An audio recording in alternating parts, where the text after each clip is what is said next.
Kažkada tai labai senai, prieš daug metų, vienas mano pažįstamas pardavė man savo automobilį. Tai buvau laimingas turėdamas tą automobilį.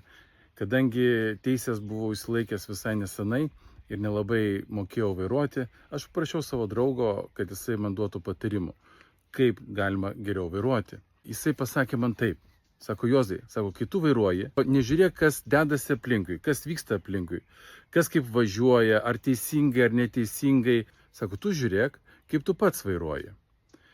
Ir tas patarimas iš tikrųjų yra labai geras. Nes tada, kai tu susikoncentruoji į savo važiavimą, į savo automobilį, tu tada pradedi važiuoti teisingai, ramiai, atsipalaidavęs.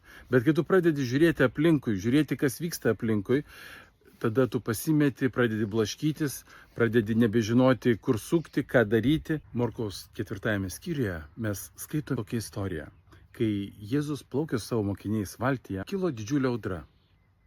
Audra buvo tokia didžiulė, kad net bangos ėmė versis į valtį ir valtis kone pradėjo skęsti.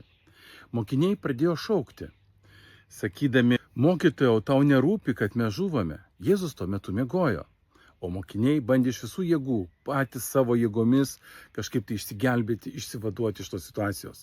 Nieko nepavyko, niekas nesisekė, tu negali sustabdyti stichijos, tu negali nuraminti audrų, tu negali nuraminti vėjo. Vieno dalyko reikėjo mokiniams. Jiems reikėjo pasitikėti savo mokytoju. Ar tu turi tikėjimą?